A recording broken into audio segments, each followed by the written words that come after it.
I had an entire chapter memorized. Oh. Because like our quizzes in Bible class, if you went to private Christian school or even Catholic school, you probably know that like you had to memorize verses and they add up over time. Yeah. So by that point, I had gone to school, this private Christian school for so long that I had an entire chapter memorized. Wow. So like every Christmas, it was like my thing. And it'd be like, okay, this is Tori's time. And I'd go stand literally, I remember it, like in front of the fireplace, and I'd recite an entire chapter of the Bible to my entire family.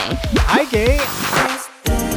I'm PJ Brescia, they, them pronouns, your host of the BabyGay Podcast and the founder of the BabyGay community, celebrating the coming out process through storytelling, advocacy, and togetherness. I came out later in life and I knew nothing about queer culture. I'm still not an expert, so let's go on a journey of self-discovery together with amazing guests, diverse coming out stories, LGBTQI plus history, and everything in between. This is the BabyGay Podcast. Coming out looks good on you.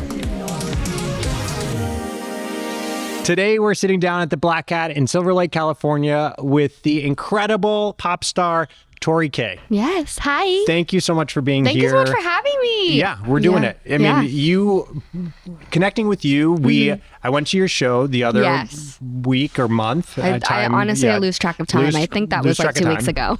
I don't know. I was just like really blown away by your talents. I'm not just saying that. Thank you. Your stage presence is out of control. Thank you. And it's clear that you've been doing this for a long time. Very long time. Yes. So I'm glad that comes over. Oh, it comes through. I'm glad because I've been doing it for like over a decade at this point. Yeah. I'm 22, but I started dancing when I was like literally since I could walk when I was like 3.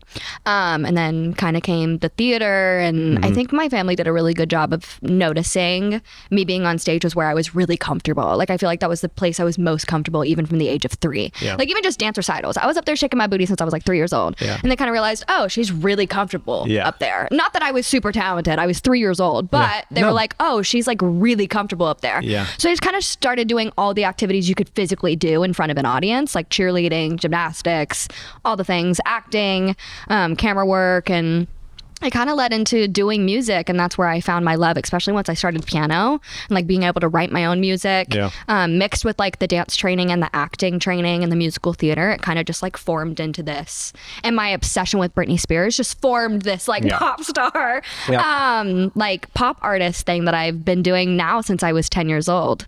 So it's like 12 years of. Where'd you grow up? I grew up in Dallas, Texas. Okay. Yeah. Grew up in like a very conservative, like I grew up in a private Christian school. Okay. And then moved to LA about 7 years ago. But I kind of was like always the weirdo that went on and off from LA. I don't know if you know of like pilot season. Yeah.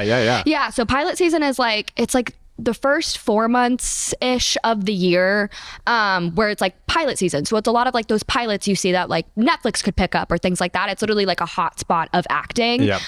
So I came out here when I was around 13 years old for pilot season. Okay. And that was like my first escape. Did you stay at the Oakwood or whatever? I didn't. What's it called? It's called, well, now it's Avalon. Okay. It's Avalon, the Ava Toluca Hills or something like that. Okay. But yeah, it was Oakwood, and they did a whole documentary about it, but like all the child actors. And I have a lot of friends. My current roommate actually lived there during that time. Yeah. For people who don't know, can you explain what that was like? Yeah. So it's like obviously pretty much like Victorious, I feel like, or even like what is it, Zoe 101, like very that vibe, just a bunch of kids in the industry who are like living in one space but with their parents, because they're all like 12, 13, trying to pursue the industry, and they're all living in one place called Oakwood, which a lot of people have started to call it Oakhood because it was just so crazy. And it was like the hot spot. But they also had like casting directors fly in. Like, imagine you're living in this apartment complex, but you're doing acting classes there, you're doing they did like showcases, they did, casting directors would come in, and it was like, it just became like you're living with these people and also in competition with them. Right. So it became a pretty crazy dynamic. I've heard many stories about it, but I've never lived there. And I was out here for 6 months, and I booked like an Awesomeness TV thing, and was very grateful for like the shows that I did book and was able to do. And then my parents got divorced when I was 13. So after like 6 months after being out here and being somewhat successful for 6 months, I had to go back home. And I was back home until I was, what is that, like 7 years ago. Okay. So like 13 to 16, I was back home. Do you have any siblings? I do, but I'm technically the only offspring of my 2 parents, and I'm the youngest. Okay. So I was the only one kind of mixed up in the divorce. Got it. Yeah. That's hard. But it was like an interesting dynamic that I went from like private Christian school, small conservative town to like LA Yes. for 6 months. And I was like, oh my God, this is my home. Like I love this so much. And then I went back for 3 years. And it was like that weird, like ever since then I always wanted to be in LA, especially since I knew I was going to be in the industry since I was young.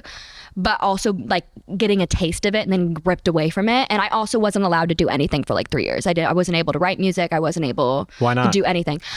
Just because of my family situation. Okay. My father, unfortunately, somehow got full custody of me. So he had full custody of me from 13 to 16. That's definitely where I've developed like more of my alcoholism and my, like, he's definitely a full-blown narcissist. And just like my mom is my superhero. You've met my mom. Yeah, she's amazing. She's just a superhero, and she did an incredible job of masking who my father was for my entire life. So it was until 13, I like literally had no idea. And there was many times like my mom would come sleep in my bed with me, and we just like developed such a bond. And I thought it was like, oh my God, my mom and I are just so close. Right. I had no idea. Yeah. So I lived alone with him from 13 to 16 and just kind of fully experienced who my father was behind the curtain, and all of his side of the family. So at 16, I technically ran away from home. Just to give you like a summary of my life. Yeah, please. At 16, I ran away from home. Technically, but I was with my mom. Okay. And so my mom and I just kind of like, I was slowly moving myself to my mom's house, actually. I got like one weekend with her every once in a while, like when my dad would go out of town. And so I was actually slowly packing all my stuff from my dad's house and putting it in my mom's house. She had no idea. She didn't know? No. So by the time I was like 16, I actually was working to get my license. My dad had no idea. I was working with my license to run away. So it was like me at 16 kind of like living my own like adventure, like story, runaway story. And there was cops involved. There was CPS involved. There's a lot of things. Whoa. I've been escorted out of school by cops by trying to run away many times. So it finally stuck once I moved out here around 17, and I've been here ever since with my mom. So were you raised religiously? Yes. So I grew up in a private Christian school, very like Baptist Christian. Like most of my days were spent in a church, like because we had chapel every Thursday. I actually had like Bible class every day at my private Christian school. It was actually really funny, like knowing me now and knowing me then. I was like every Christmas, for example, my family would all come together. My parents would host Christmas, and I would state an entire, can't even remember what like chapter of the Bible it was. I had an entire chapter memorized. Because like our quizzes in Bible class, if you went to private Christian school or even Catholic school, you probably know that like you had to memorize verses and do quizzes on them and like recite them. Like you literally had to take turns standing in front of the class and saying like Bible verses, and they add up over time. So by that point, I had gone to school, this private Christian school, for so long that I had an entire chapter memorized. So like every Christmas, it was like my thing. I'd be like, okay, this is Tori's time. And I'd go stand literally, I remember it, like in front of the fireplace, and I'd recite an entire chapter of the Bible to my entire family. And like that's kind of how I was raised. It's like training to learn lyrics almost. I mean, kind of. I mean, on top of acting, I'm very great at memorization at this point. I don't remember any of it, but I was just like, that's kind of how I grew up. And I think luckily, because my mom, I never grew up judgmental, because my mom was always very like open and accepting and loving, and just like, I feel like what I kind of learned in my environment and what I learned from my mom were like two very different things. And even to this day, my mom always claims to be like more spiritual and Christian. So she still like balances the two. Where me, I think it's because I grew up that way with that confliction, and also developing my queerness and discovering it once I moved to LA, which I know we'll get into that. Also gave me another level of like breaking out of that mold. But I'm really grateful for my mom on being able to like kind of like manage the two worlds. It was so fascinating on how she was able to do that, but still live in that environment. And she's such she's an incredible person. Yeah, I feel like every podcast is me just literally hyping up my mom. That's I mean, what it is. It's the people that that are our biggest supporters that we owe everything to. So obviously that's your mom. And so can you tell our listeners kind of what's her involvement now in your life? Yeah, so during the pandemic, actually, which I know that's a trigger word, my apologies. always say pandemic and everyone like does a gasp. Yeah. But during the pandemic, I'm actually like really grateful for that time, although it was like terrible for the industry and I wasn't able to perform and just such a traumatic situation for everyone and the world. And you were here? Yeah, I was out here with my mom, but during that time, I really had no time, especially like 13 to 16 is very developmental years. And I was living with my dad and I was very like coping. And so by the time I'd moved out here, I kind of went from like that situation to full blown like career. Like I went to writing music again, to performing. I was literally in a girl group for a period of time. Wow. I was acting again. I was doing all the things. Like I went from having no agents to all the agents. Like I didn't really give because I felt like I lost so much time that I went full blown. Okay, we're back. Right. Without even like really coping or processing or healing whatsoever. I was just like, it was literally just like Band-Aid after Band-Aid after Band-Aid. So the pandemic really allowed me to like develop myself as a human. Slow down and think. And so I moved out. My mom got remarried. Love him to death. Shout out Alan, my stepdad. I think he met my stepdad as well. He's precious. So she got remarried and it was like finally a time in our lives where we felt comfortable. I was with my ex and I moved out and kind of was like developing myself as a human. And then my mom was kind of building this family that we have now. So now we have like a whole beautiful family because of my stepdad in California. I still have my siblings and my granny and like everybody on my mom's side back home in Texas, but I only see them every once in a while. Okay. So now, I have a whole family in like California. So that's kind of like my mom and I's dynamic. She still fully helps me with my career and scheduling and just managing all the things. I mean, she's like my stylist. She's like, she's everything. She's incredible. She's incredible. And she just has such a creative marketing brain for sure that I definitely like think I got a lot of that part of my brain from was watching her. And she's just amazing. So that's kind of our dynamic now. Where I'm at now is living on my own. Is she your manager or is she just kind of like a guiding light? No, she honestly, I feel like I have like all the members of my team, like my manager, my marketing manager, and then like acting agent and all that stuff. And then there's like my mom. Well, she kind of like oversees everything. 100%. So she's kind of like the manager of all managers, I guess. Yeah, but for sure. Yeah, she kind of just keeps everybody organized and on task, so to say. I want to circle back to something you brought up. Did you say you started drinking at 13? No. So I realized that there was alcoholism-ish, like an addiction problem in my family that was in my genes. I actually did not drink until I was 21. Wow.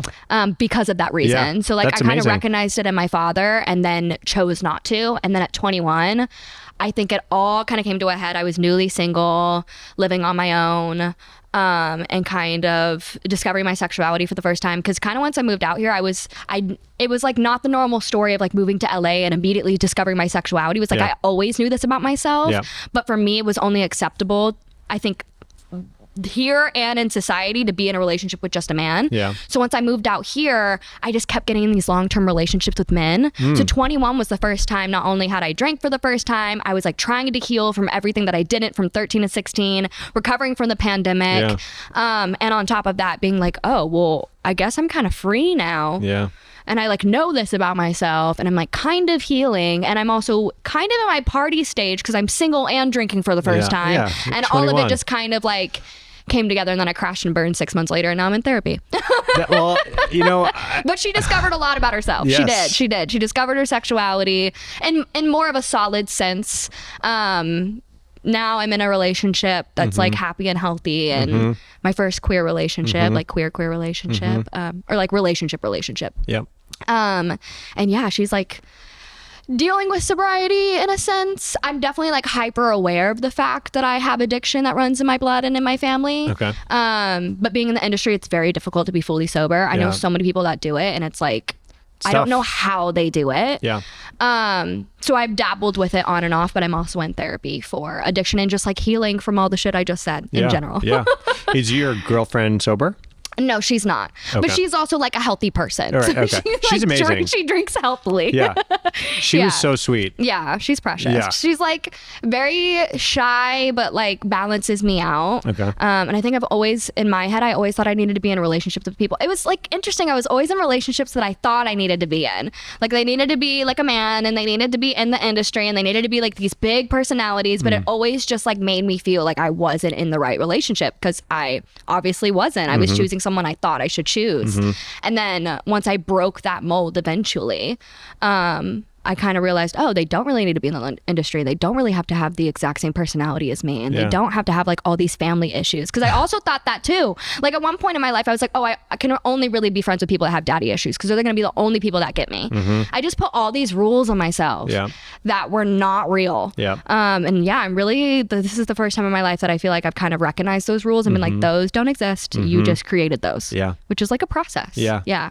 I think as an artist, it's such a independent path, and you know, you're super successful, and it's like that drive that keeps you going are these rules that you make up for yourself. And ultimately you made them, like I do it too. We make them up for ourselves, and they're good. They are beneficial.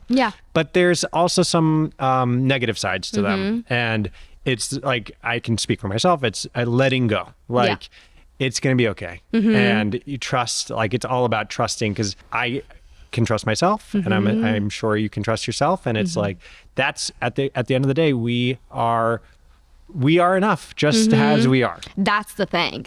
That's the thing. And I don't think I learned that until literally a couple months ago. It takes a while. I also was talking to another friend who like kind of had a similar, especially with like alcohol and things like that. That almost the sense of like needing to set these rules on yourself, especially when you grow up in a very toxic environment like I did, having control over those things and setting those rules is almost like an anxious, like grasping on straws for your life. I'm like, okay, I can't control anything else, but I can control this. And it's like, that's why you set those rules on yourself. And it's until you can kind of back away and realize life is just gonna go. And that even though you're not in this environment anymore, it's not toxic anymore, that you can kind of just breathe and you can just control as things go on. You don't have to like grasp at these things and, like, to like survive. I think as I've gotten older, what I've learned is it's all about just tricking yourself. It literally is. Like, I understand this is my weakness. How can I trick myself to aid that weakness? Yeah. Even with my like addiction, like I still have wine glasses in my house, but I don't have alcohol because it makes me feel like I have wine glasses in my house. Like I don't have a problem. And sometimes I put my Dr. Pepper in the wine glass and I'll sip the wine glass. It's manipulating yourself for sure. And my therapist has helped me a lot with like, just allow yourself to do stuff like that. Because then you can let your brain think, oh yeah, I'm just able to live the way that I want to. And I'm just like doing all these things. But in reality, you're slowly trying to like heal yourself over time. Exactly. Without it being so scary. Yeah, I'm sober. I've been sober for 3 years. And so crazy how I meet sober people. Yeah, it is. I mean, I think I've only been on sober people podcasts. I'm being honest. I don't think I've ever been on a podcast that's not a sober person. Yeah. It is wild. And just kind of that journey was, I started drinking really young. And then I think I lost my mom when I was in high school. And then I think that just propelled my drinking to now where I definitely had alcoholism traits for sure, but alcohol wasn't my issue. Let's say that it led to other things. And I just have cut it out of my life just because of, I want to refocus on myself. Like it's not about me like needing a drink. Like I don't actually miss drinking at all. Really? No, I don't. And my tricks with sort of thinking about like, how do you do that? Well, I miss other things, but got you. Yeah, I stopped drinking. And it was more of, not because I needed alcohol, it was more because it led to other things. And also I got to a point in my life where I was like, I want to recommit to myself. And it started as a year challenge. I was like, let me try it for a year. Let me try not drinking for a year, see how it is.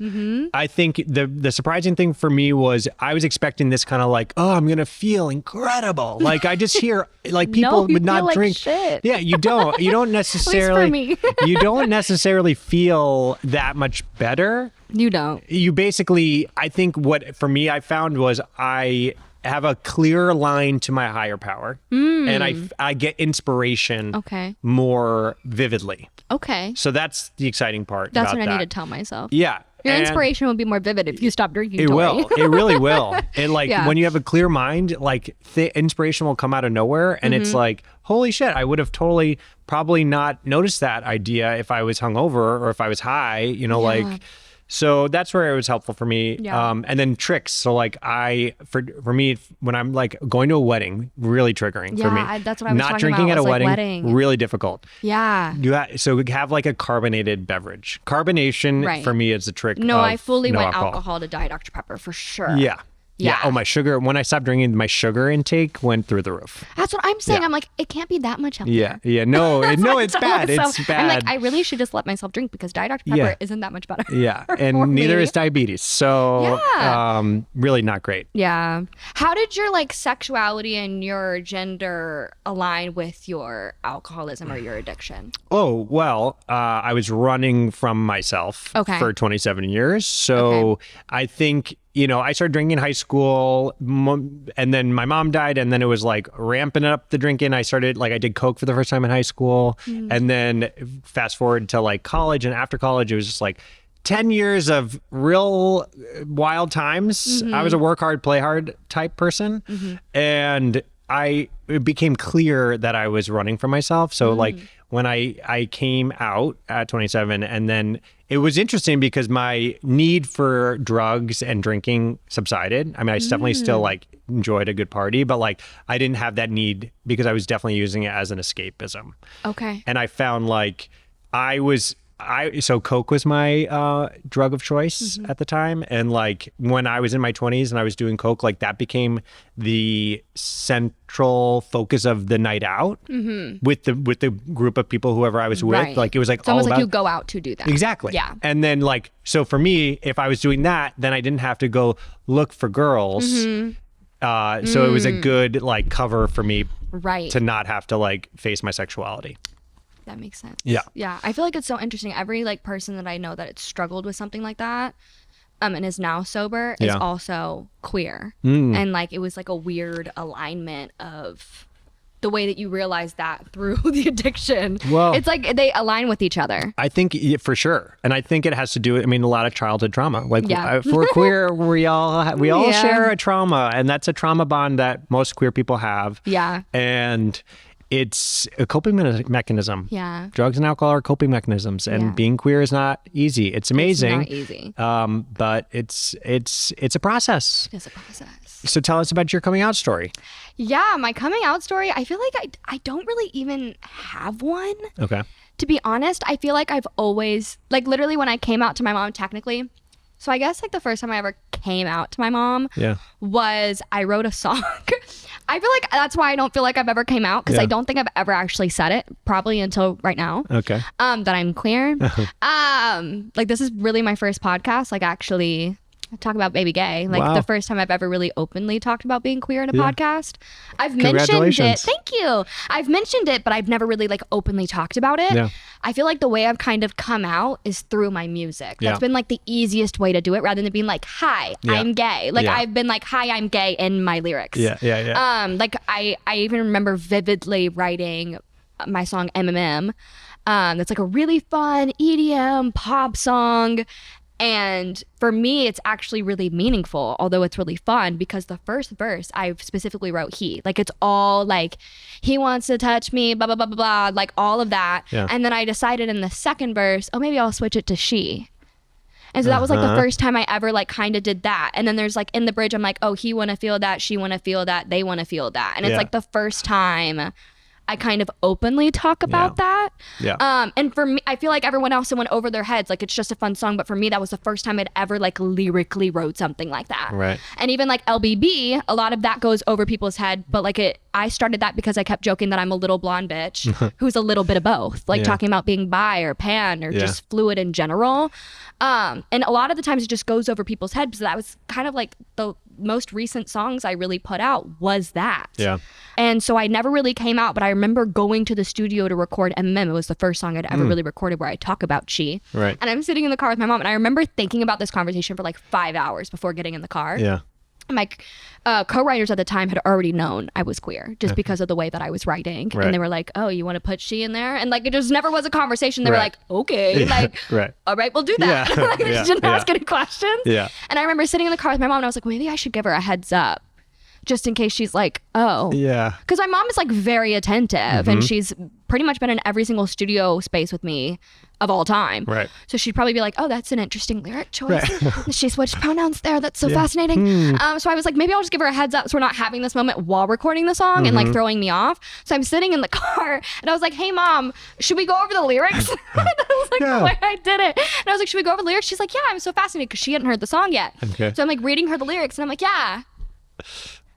And I just look at her in the driver's seat. She's like, that sounds great. Yeah. And I'm like, yeah. I'm like, so I just wanted you to like, you know what I mean? I just like word vomited, like, I'm queer, hope you're good with that. Cause that's what I'm going to sing in my songs now. And here I am. And she was like, oh yeah, I already knew that.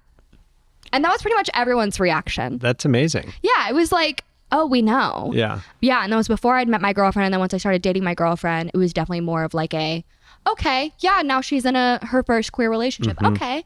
And what like was that stepping stones to difference?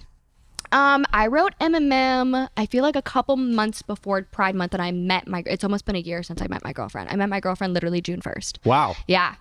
That's happy anniversary. Thank you. So, I mean, I guess like probably a month or two before that. Okay. Yeah. So it was a quick one. Yeah. It was a quick one for sure. That's amazing. And yeah, now after that, I feel like more of my struggle, which we were talking about, like coming out was not that difficult for me, especially for my friends and family who pretty much apparently already knew. Yeah. And I already knew. It was just the first time I'd ever put a label on myself. After coming out was the hard part, and meeting new people and like labeling myself then as a queer artist. Technically only labeled myself as a queer artist for like less than a year. Yeah.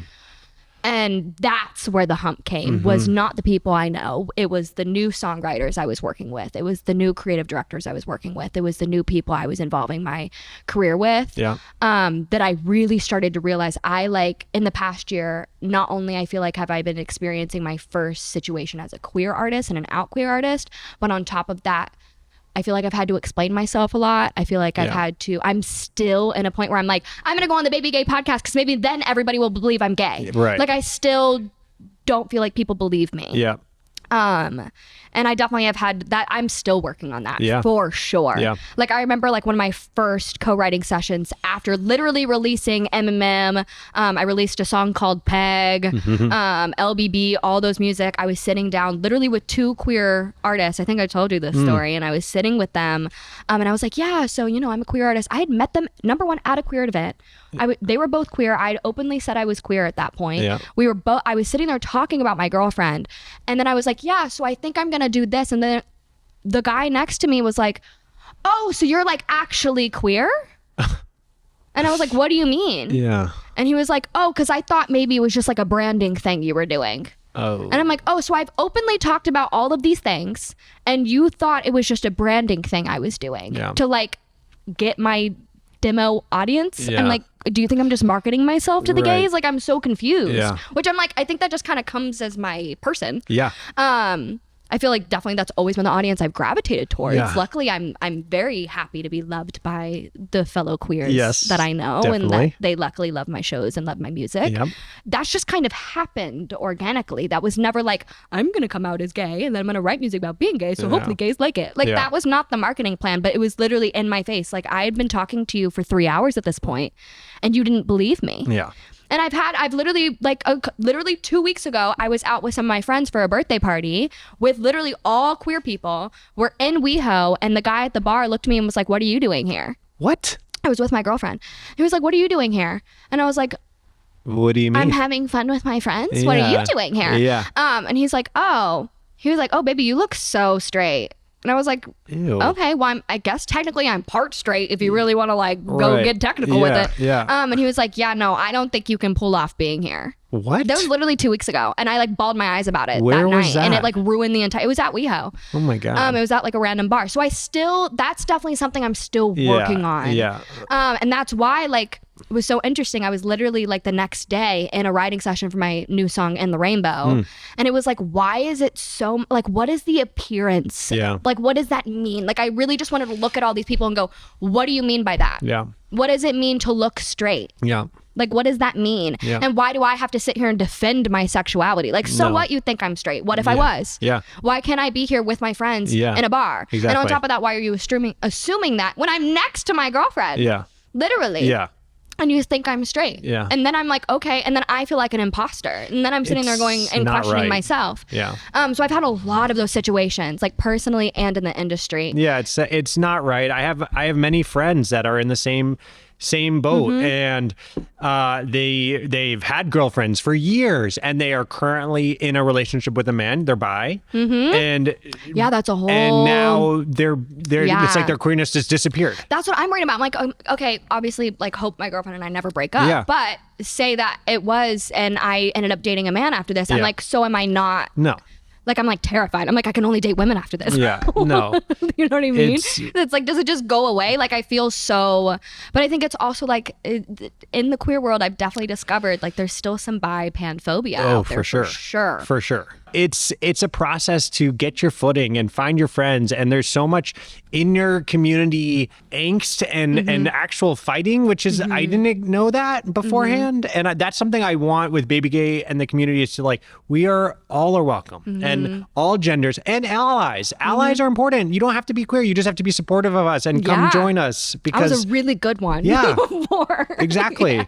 So they're important. It's very important. And like we had talked about this and I want like not feeling not queer enough. Yeah. And it's like that we need to shed light on that because that's my entire existence. Yeah. It's I have that in with my gender identity. I came out as gay at 27 and then non-binary at 31.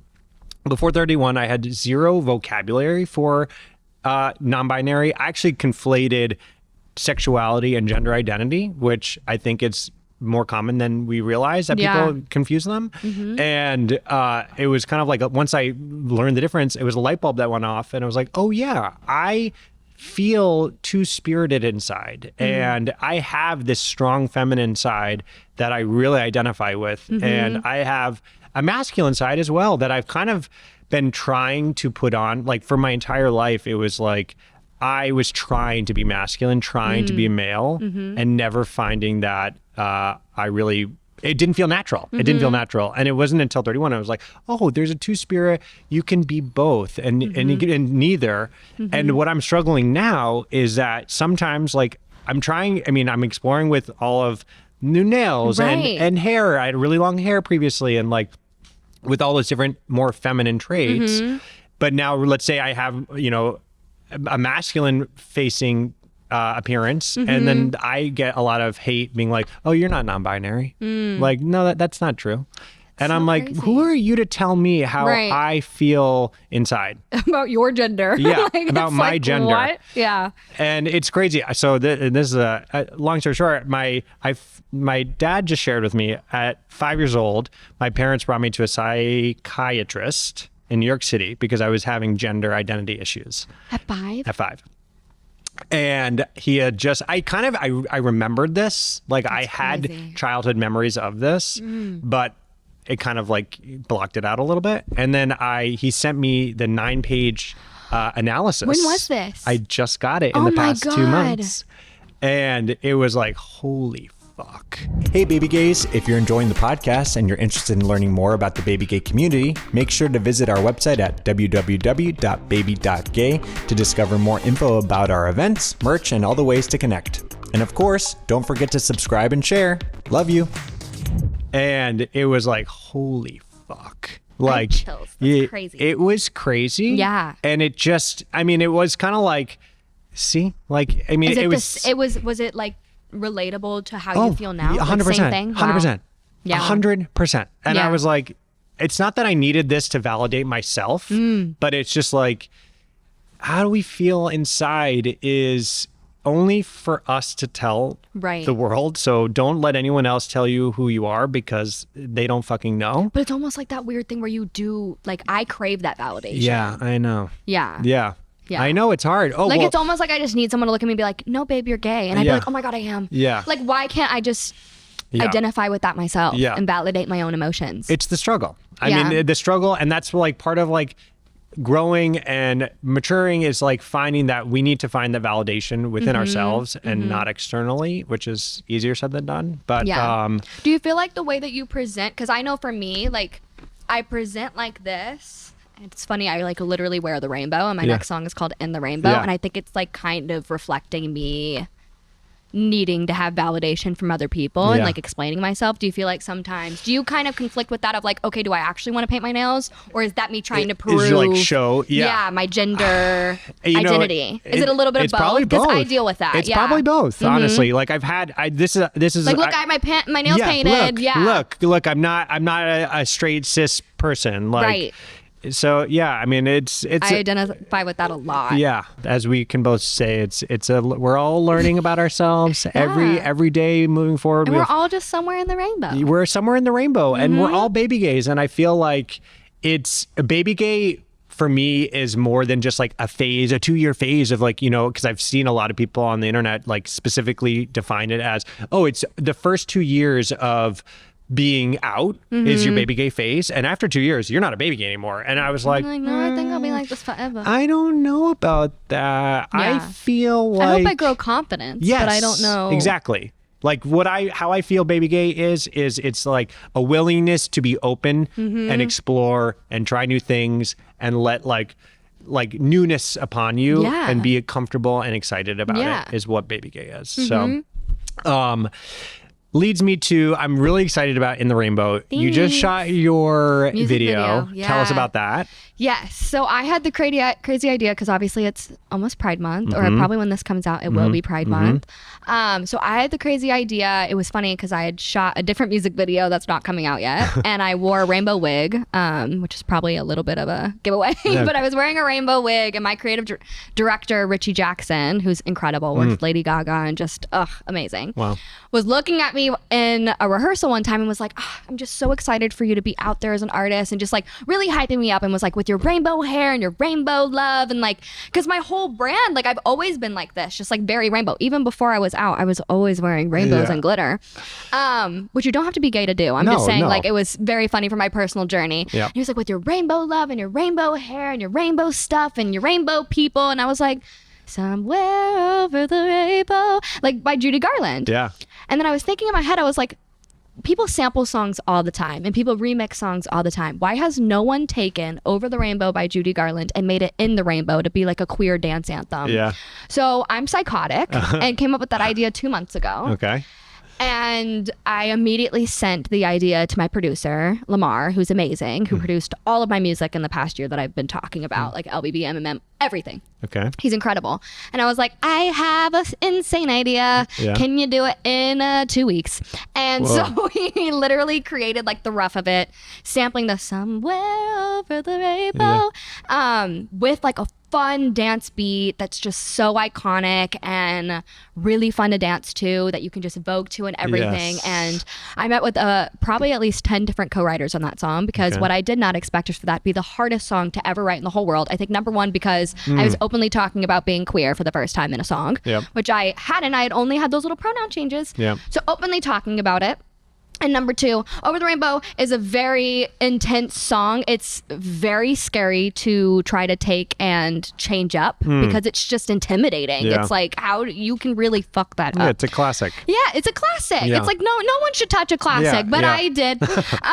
So I created Somewhere in the Rainbow, and it's so fun. And Joey's genius, and Richie's genius, and Ian, Richie's assistant, is genius. And my dancers are amazing, that we all threw together a music video in a week. We had two drag queens, Vogalicious and Portia Leger, my favorite people of all time, who last minute decided to come to this music video shoot. My dancers, Devin and Ivani, and literally just the five of us. Wow. And my creative director. Amazing. And we threw it together. I'm so OCD. I created the storyboard and shoot schedule for it like day of. And sent it all. And we started the shoot. I woke up at 3 a.m. to get glam. Wow. We started the shoot at 5 a.m. and wrapped at 11 a.m. I'm so excited. And I'm just for you. so blessed to have a team who's up for my crazy ideas and able to pull it together that quickly. Yeah. And I'm really excited. And I'm hoping it's like, my goal for it is to kind of become like the All I Want for Christmas, Mariah Carey, of Pride Month. So like every month it just kind of circulates, and I'm just going to be rebirthing it every single year. So Good. I'm excited. That's awesome. Yeah. Congratulations. Thank you. Very exciting. So like, what are your goals for your music career. Yeah. Tell me about that. I would love to tour. I love to travel. I've had the opportunity to tour a couple times as an artist. Yep. I was like a swing understudy-ish for Kids Bop when I was really young. Yeah. How was that? It was fun. It was very fun. I missed like the first auditions for Kids Bop. I didn't realize they were doing them, and so I didn't make it. And then randomly enough, the vocal coach I had in Dallas, Texas was like where I used to rehearse my music. When I was like 12, was the same place that Kids Bop did. Wow. It was like their hot spot because a lot of them luckily were from Dallas. Okay. So when they were looking for a swing, because those kids are insane. I mean, they perform 24/7 like an actual touring artist, but like at 12 years old. Yeah. You know, they're going to get tired and worn out and sick and anything can happen. So I learned their entire set in like 4 days and then went on tour with them for a couple stops, and that was like my first touring experience, and that was really fun. Are they like, I just can't fathom how, I mean, just you hear of touring and it's physically with draining. The parents, How does a kid even like learn how to do that? Oh, it's so fun. I think it's really, they do a good job of finding kids who are up for it and like kind of like me who were just like so excited for the opportunity. And it's just like I had never worn in-ears before. It was the first time I'd worn in-ears. It was the first time I'd really been So what is that? In-ears is like it's like what you see the artist, you know, if you see artists like go like this and then like take them out. Yeah. It's like how you can hear, because if the crowd's so loud, like at a Kids Bop show, you have all these kids screaming, which is so cool. Yeah.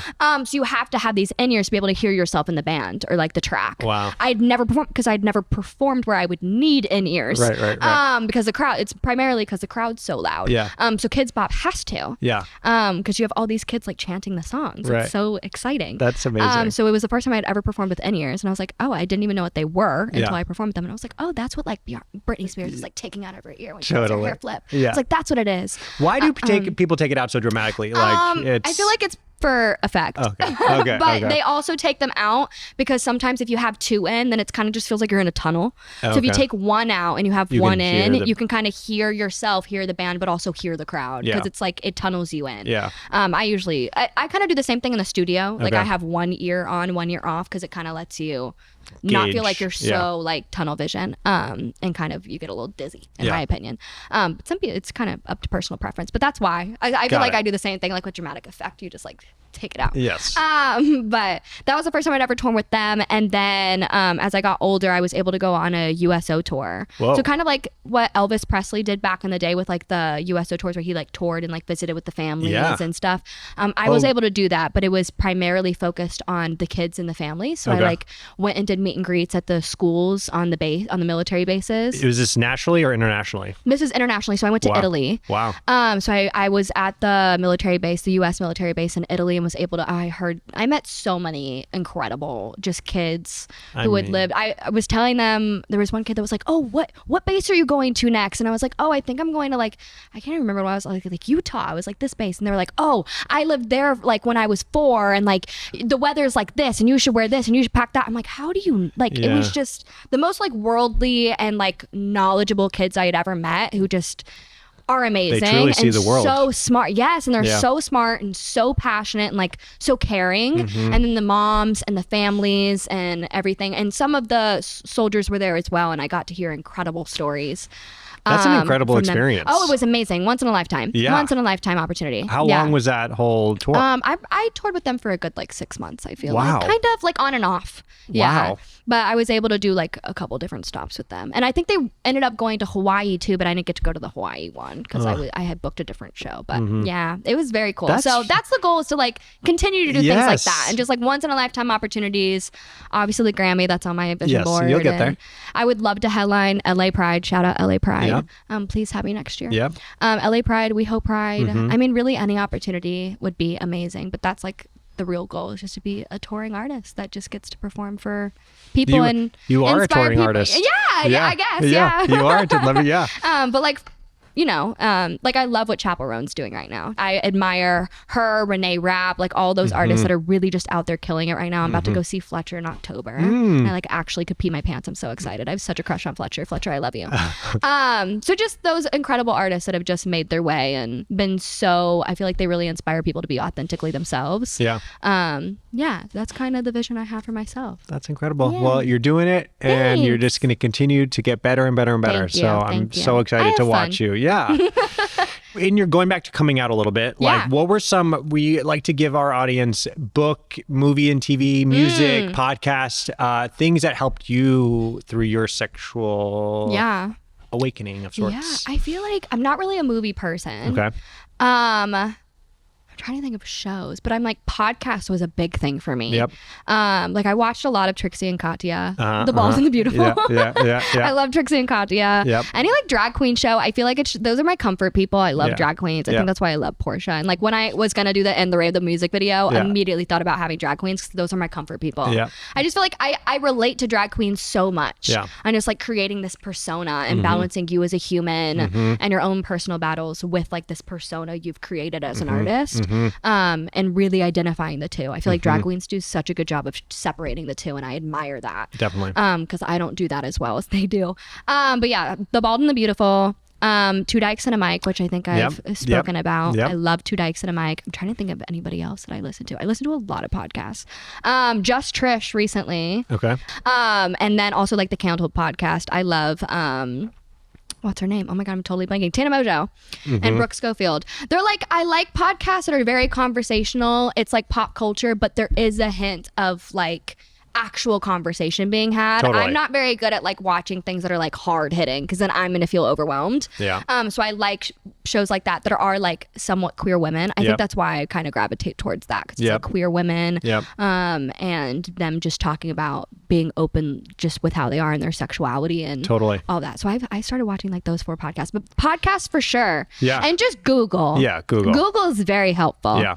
I Googled a lot. I was just talking to my niece who's 15, and I was talking to her about kind of like ways that young people who are coming out, what are their outlets? And she also agreed, podcasts, because even if you're in that phase before you come out where you're just like, the thinking about it and exploring, it's a great way to kind of listen and consume media kind of in a covert way because it's, no one knows what you're listening to on your headphones if they're just in your ear. So, Oh, I thought of one more. Yes. X's and O's. Have you heard of that one from Sharon? Yes. She just had G Flip on, and that was a really great podcast just about being non-binary and queer and coming out and just being who they are. But yeah, that was another one that I thought of. X's and O's is a great one. Yeah. Well, we'll put and them Baby Gay. in the show. Baby Gay is a great one as well. You should definitely listen. Yes. Thank you. Okay, great. Well, we're going to go into this segment that we're calling My First Time. Oh my gosh. And it's when Baby Gay community members send us their...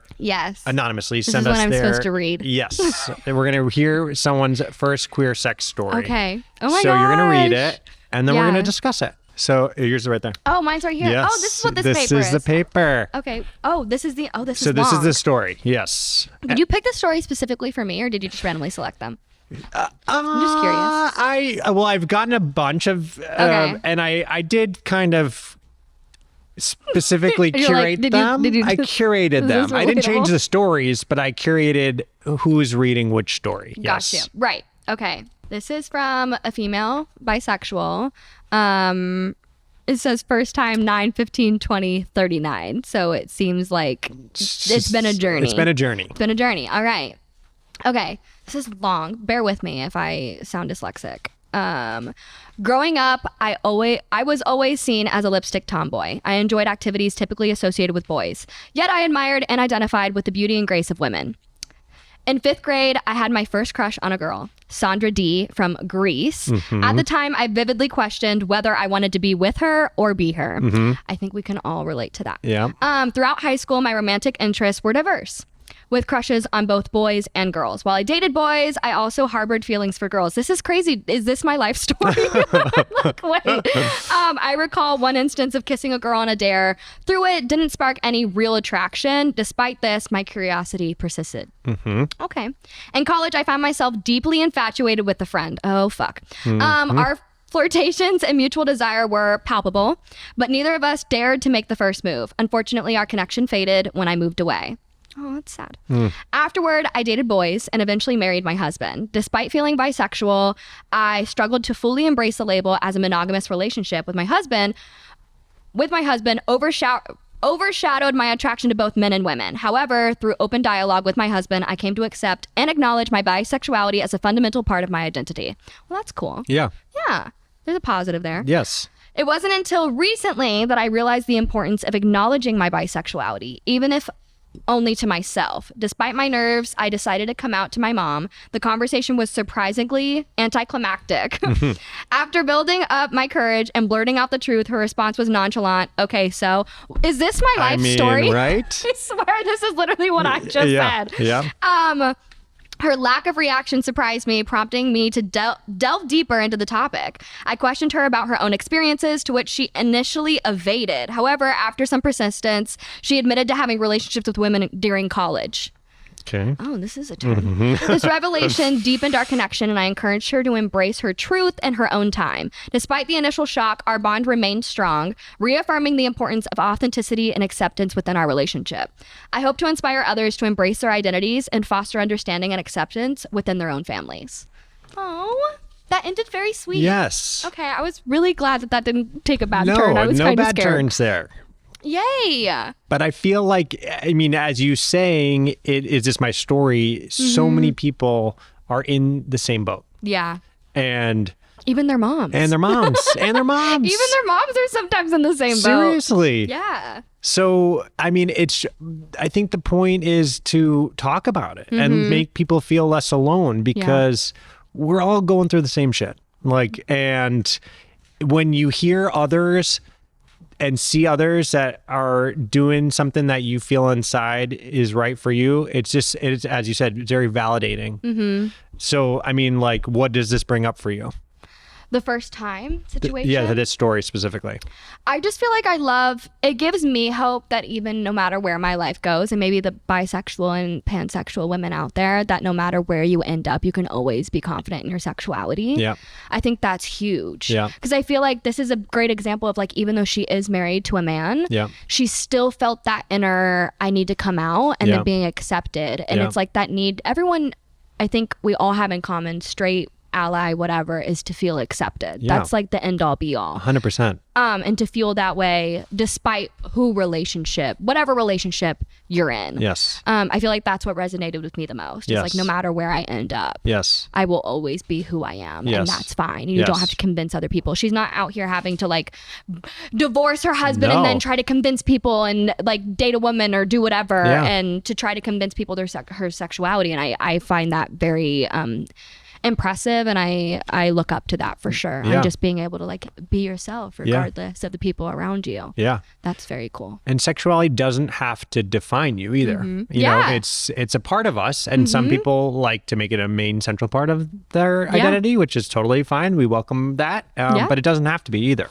And I think that's what this story also says as well. Right. It's not everything. It's not everything. It's part of us, but it's not everything. Yes. So leading to maybe your first experiences, whatever you're comfortable sharing. It's a very safe space. But what was that like? How much did Simi share? I don't want to scare the audience. Oh, we got Simi, we got pretty deep. We got pretty deep and Pun graphic. intended. Whatever your comfort level is, but it's a very open space. Yeah, I feel like my first time, I was kind of joking with them in the green room. I was like, oh yeah, people probably wouldn't expect that I lost my straight virginity actually after I lost my queer virginity. And I didn't even really know I lost my virginity until I realized there was a queer virginity, because that's not talked about enough either. So virginity is not just heterosexual. So yeah, I lost my virginity very, very young. Okay. I also had some, like, trauma sexually when I was younger, so I think that's probably why. Okay. Again, why I'm working on things. It's another thing I'm working on with my therapist. It's just, like, my sexual trauma in general. So I had a very, like, early on experience, so I think that's probably why I lost it so young. But I technically, with a woman? Or?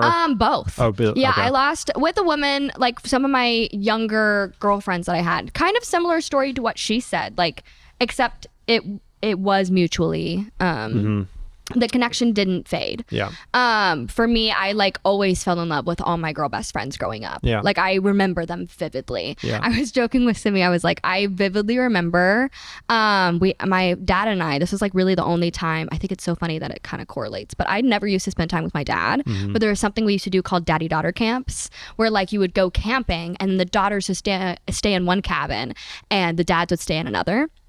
And I remember look at me. Do I look like a camper? I am not a camper, but I was always so excited to go camping, not to spend time with my dad either. I don't even talk to my father. Yeah. It was because I used to be able, like, I would have a flashlight in my bed, and then this girl I knew who also went to the daddy-daughter camp would sneak into my bunk bed, and we would like make out when I was younger. So it was like some of my first experiences were at this daddy-daughter camp. I loved camping. Yes. I was like, I want to go every year.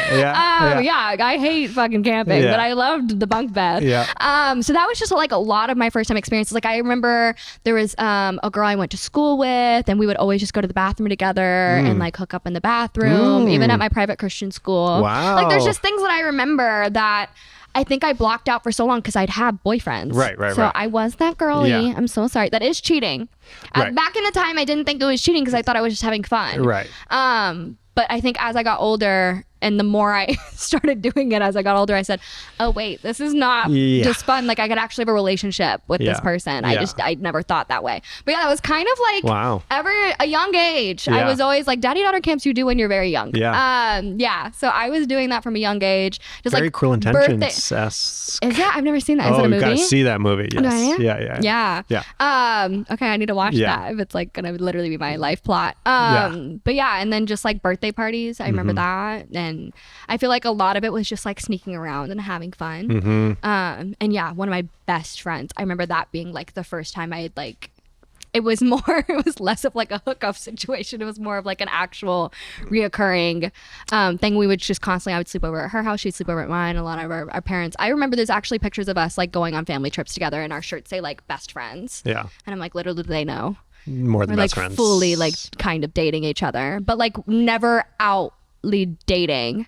Could you verbalize to each other what was going on? I don't think so. I think like I remember, and I think a lot of like queer women have this history is like we would both look at each other and be like, oh, we're just practicing for boyfriends. Right. But we both kind of knew we were not practicing for boyfriends. And then we both went on to have boyfriends. And that's kind of like the only actual relationships. My first boyfriend was right after her.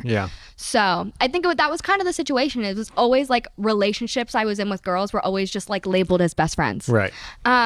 Which is really interesting. Like even my best friend I have right now, before we were best friends, that was the situation. And like we explored with each other, and then it was like, oh, okay, we're better off as friends. And that's totally fine. Some things are just like that. Totally. Like this girl, like things just fade. So I think that's always kind of been my first time situation. I've had many technically first times. Wow. Yeah. But I think the first time I actually like was with my girlfriend was me actually identifying, oh, this is a real relationship situation, not just like a... Right.